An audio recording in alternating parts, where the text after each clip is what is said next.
देश के भविष्य प्रिय विद्यार्थी जी, आप सबको सादर नमस्कार। आशा करता हूं कि आप लोग मंगल में होंगे।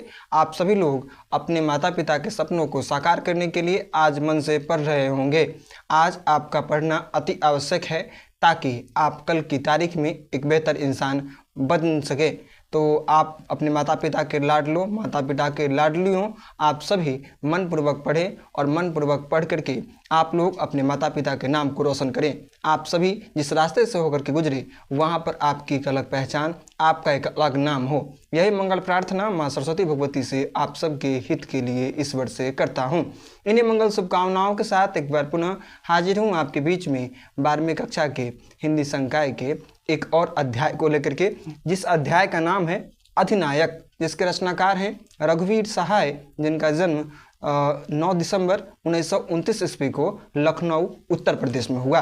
साहित्य जगत के एक ऐसे सितारे रघुवीर सहाय जिनकी कविताओं में आम जन की पीड़ा और कहीं न कहीं समाज में वैसे लोग जो कि जनता के हक का हनन करते हैं, तो उनके खिलाफ व्यंग जनित अनगिनत कविताओं का उन्होंने सृजन किया। 9 दिसंबर 1929 की वह तारीख वाकई में इतिहास के गौरवशाली तारीखों में एक थी, क्योंकि इस दिन ऐसे साहित्यकार का जन्म हुआ जिन्होंने समाज में फैले हुए कुरीतियों पर कहीं न कहीं कटाक्ष किया और उन्होंने एक ऐसी सृजन की, एक ऐसी रचनाओं का सृजन किया जो कि रचना आज भी हमारे अंतर्मन में कहीं न कहीं जीवित है। अधिनायक कविता के संदर्भ में विस्तार पूर्वक बताने से पूर्व मैं आपको बता दूं कि इस वीडियो सेशन में आपको उन प्रश्नों को जानने के लिए प्राप्त होगा उत्तर जो प्रश्न 2013 से लेकर के 2024 के अंतराल में पूछे जा चुके हैं।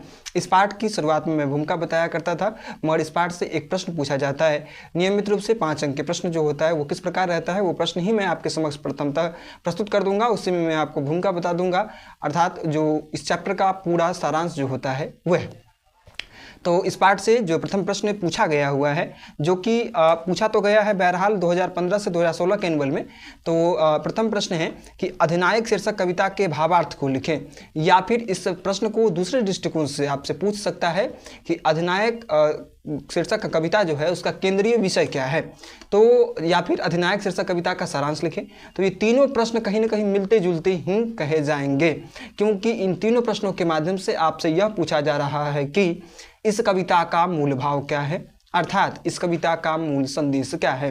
तो मैं आपको बता दूं इस प्रश्न का उत्तर आप लोग क्या लिखेंगे। तो लिखेंगे हम लोग कि अधिनायक शीर्षक कविता एक ऐसी कविता है जिसके रचनाकार हैं अनमोल साहित्यकार रघुवीर सहाय, जिनका जन्म 9 दिसंबर 1929 ईस्वी को लखनऊ उत्तर प्रदेश में हुआ।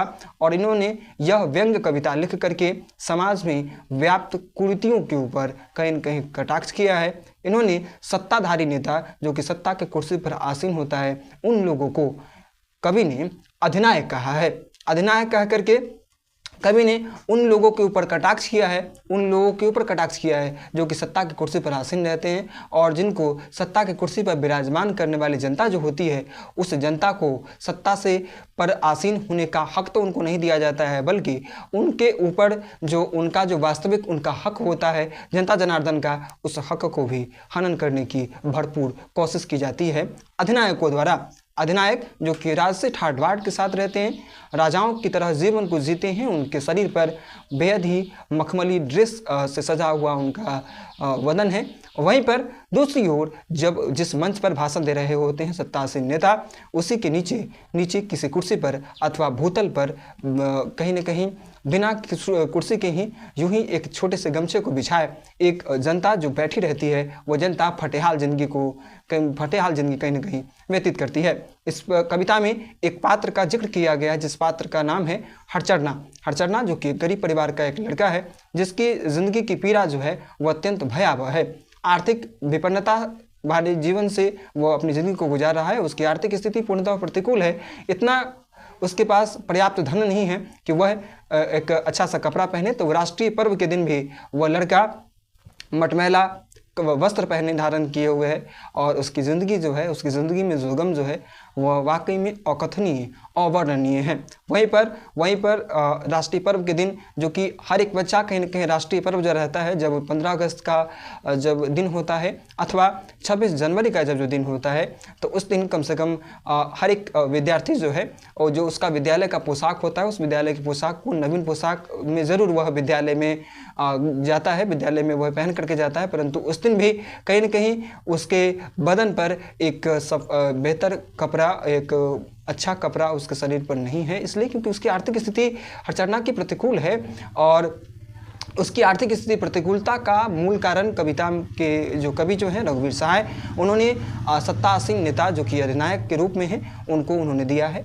और इस प्रकार तो इस पाठ में एक और जहाँ पर अधिनायक के राज से ठाठ बाट की चर्चा की गई है, वहीं पर एक गरीब बदहाल लड़के की चर्चा की गई है। और उस बदहाल हरचरना जैसे गरीब परिवार के बच्चे से तुलना करते हुए उन्होंने बताया है कि केवल हरचरना ही इस भारत में स्वतंत्रता के उपरांत भी गरीबी का शिकार नहीं है, बल्कि स्वतंत्रता के इतने वर्षों के उपरांत भी आज भी जो जनता जो कि नरकंकाल की तरह कहीं न कहीं बन चुकी है, उसकी हालात के मुख्य जिम्मेदार यदि कोई है तो वो है सत्ता आसीन नेता, जो कि अपने रोटियों को सेकते हैं, अपने हित के लिए जीते हैं।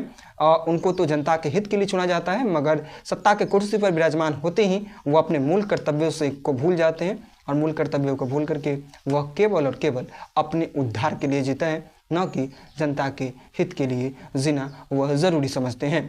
तो जनता की पीड़ा, जनता के दर्द, अधिनायक के राज से ठाठ बाट, इन तमाम विषयों को अपने में समेटी हुई यह कविता वाकई में एक ऐसी व्यंग्य कविता है जिस कविता के पढ़ने के उपरांत आपको ये पता चलेगा कि वास्तव में गरीबी क्या होती है।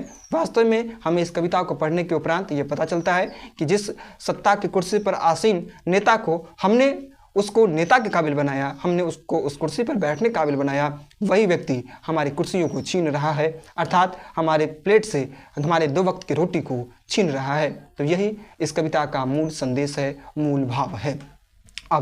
अब मैं इस पाठ से अन्य प्रश्न जो पूछे जा चुके हैं परीक्षा से, उन प्रश्नों को मैं रखूंगा आपके बीच में।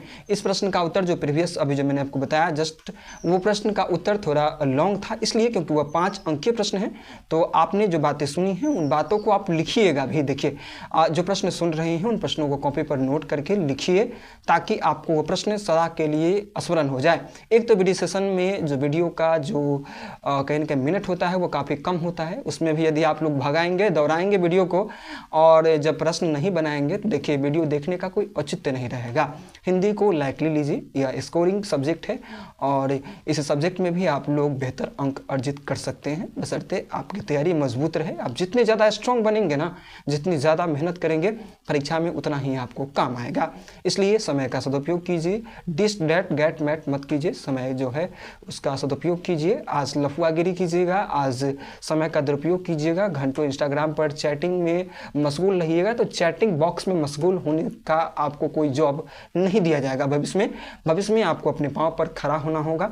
और पाँव पर खड़ा होने का मतलब यह नहीं है कि आप तो कहेंगे तो मैं तो चलता ही हूँ, दौड़ भी लेता हूँ, साइकिल भी चला लेता हूँ, मोटरसाइकिल का गियर भी चेंज कर लेता हूँ, तो फिर पैर पर खड़े होने का क्या मतलब।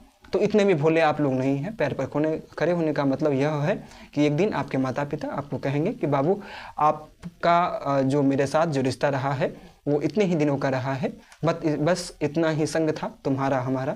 तो जैसे ही इस धुन को आप सुनिएगा वैसे ही आपको एक बैग में अपना जो वस्त्र होगा उसको रखना होगा और पापा जी कुछ रुपए देंगे, 1000-1500 रुपये, उसको लेकर के शहर की ओर प्रस्थान करना होगा। वहाँ पर कई खर्चे होते हैं, तो इन तमाम चीज़ों को आपको फेस करना होगा। और यदि आप एक मजबूत विद्यार्थी के रूप में यदि शहर में नहीं जाते हैं तो वहाँ पर जाने के क्रम में आपको कष्ट होगा, वहाँ पर बहुत तरह के धक्के खाने होंगे।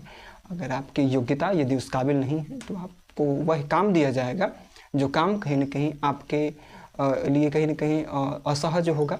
तो ये सारी कठिनाइयाँ होती है, भगवान न करे इन कठिनाइयों को आपको दो चार करना पड़े, मगर आप यदि समय का दुरुपयोग करते हैं तो इन बातों को समझाना मेरे लिए अति आवश्यक है।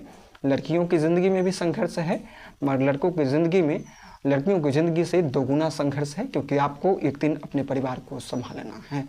तो इसलिए और लड़कियों को भी अपने परिवार का एक आइडियल बनना है। तो आप लोग भी मेहनत करें, क्योंकि आप लोग भी यदि कुछ बेहतर नहीं करेंगे तो आपकी भी अलग पहचान नहीं होगी। वहीं पर यदि आप पढ़ लिख कर कुछ बेहतर करते हैं तो आज देख रहे हैं कि हमारे देश की राष्ट्रपति द्रौपदी मुर्मू जो कि एक महिला ही हैं, तो और पुरुषों ने भी इतिहास रचा है और रच भी रहे हैं। तो आप भी उन बच्चों में बने जो कि इतिहास रचने वाले हों, है ना। जो ज़िंदगी हमें मिली है उसको सार्थक करना है, बर्बाद नहीं करना। अब इस पाठ से अगला महत्वपूर्ण प्रश्न है कि उत्सव कौन और क्यों मना रहे हैं, अधिनायक शीर्षक कविता के आधार पर बताइए। तो लिखेंगे उत्सव जो है वो हरचरना मना रहा है और इसलिए मना रहा है क्योंकि राष्ट्रीय पर्व है, तो और इसलिए क्योंकि उसका मन भी नहीं है मनाने का, बावजूद इसके जो सत्तासीन नेता हैं उनकी प्रशंसा हेतु तो हरचरना जो है वो राष्ट्रीय गीत गा करके उत्सव मना रहा है।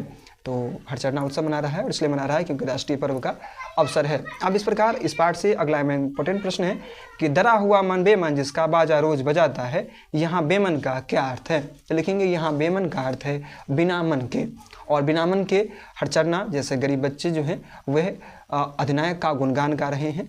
डरा हुआ मन बेमन जिसका बाजा रोज बजाता है, अर्थात बाजा रोज बजाने का मतलब है कि अधिनायक का गुणगान हरचरना जैसा गरीब बच्चा, न केवल हरचरना जैसा गरीब बच्चा बल्कि अन्य गरीब परिवार के लोग भी अधिनायक का गुणगान करते हैं, इसलिए क्योंकि उनके मन में इस बात का डर है कि यदि मैं हरचरना जैसा मैं गरीब जैसा मैं व्यक्ति हूँ, यदि अधिनायक का गुणगान नहीं करूँगा तो वो मेरे हित में कोई भी कार्य नहीं करेंगे। तो बिना मन के भी कभी कभी कुछ कार्य करने होते हैं, उसी प्रकार का कार्य करना पड़ता है गरीब व्यक्ति को, इस डर से कि अधिनायक मेरे हित में कोई भी कार्य नहीं करेंगे। हो सकता है बाहुबली व नेता हमारा नुकसान भी कर दे, हमें कहीं न कहीं मारपीट के भी हमें शिकार होना पड़े, तो इस डर से हमें अधिनायक का गुणगान करना पड़ता है। अब इस पाठ से अगला इंपॉर्टेंट प्रश्न है कि हरचरना कौन है, उसकी क्या पहचान है। तो लिखेंगे हरचरना एक गरीब परिवार का लड़का है जिसकी पहचान यह है कि वह गरीब है और उसके बदन पर साफ सुथरा वस्त्र भी नहीं है और वह फटा और मटमैला कपड़ा पहने हुए है। तो हरचरना की यही मूल पहचान है। अब इस प्रकार इस पाठ से जो नेक्स्ट प्रश्न है वह आपके बीच में रख रहा हूँ कि सब प्रसंग व्याख्या करें कि राष्ट्रगीत में भला कौन वह भारत भाग्य विधाता है, फटा सुथन्ना पहने जिसका गुण हरचरना गाता है। तो लिखेंगे प्रस्तुत पंक्ति जो है वो अधिनायक कविता से ली गई है जिसके रचनाकार हैं रघुवीर सहाय, और रघुवीर सहाय ने इस पंक्ति के माध्यम से यह चाहा है कि फटा सुथन्ना पहने जिसका राष्ट्रगीत में भला कौन वह भारत भाग्य विधाता है ना। कौन भारत भाग्य विधाता है जिसकी चर्चा की जा रही है कविता में, राष्ट्रगान में की जा रही है, और फटा सुथन्ना पहने जिसका गुण हरचरना गाता है। कौन है वो भारत का भाग्य विधाता जिसका गुण फटा हुआ और मटमैला कपड़ा पहने हुए हरचरना गा रहा है, और यहाँ पर भाग्य विधाता उनको कहा गया है जो कि कहीं न कहीं अधिनायक है, और उनको भाग्य विधाता कहा गया है मगर उन्हीं का गुणगान एक फटा हुआ मटमैला कपड़ा पहने हुए एक व्यक्ति कर रहा है, एक बच्चा कर रहा है। तो यह बात दर्शाता है कि उसकी जिम्मेदारी के मूल कारक वही भारत के भाग्य विधाता है, जिसके कारण उसका शरीर कंकाल की तरह बना हुआ है, अर्थात उसके पास भोजन की भी इतनी पर्याप्तता नहीं है कि वह पर्याप्त भोजन कर सके, और उसके पास इतना वस्त्र के शरीर ढकने के लायक वस्त्र है कि वह एक सफ़ेद वस्त्र, एक साफ सुथरा वस्त्र पहन सके। इस प्रकार इस पाठ से जितने भी महत्वपूर्ण प्रश्न थे उन प्रश्नों को आपके बीच में मैंने रखा। आप लोग मन से पढ़े, इतिहास रचे, आप लोगों का भविष्य उज्जवल हो, यही मंगल प्रार्थना आप सबके लिए ईश्वर से करता हूँ। धन्यवाद।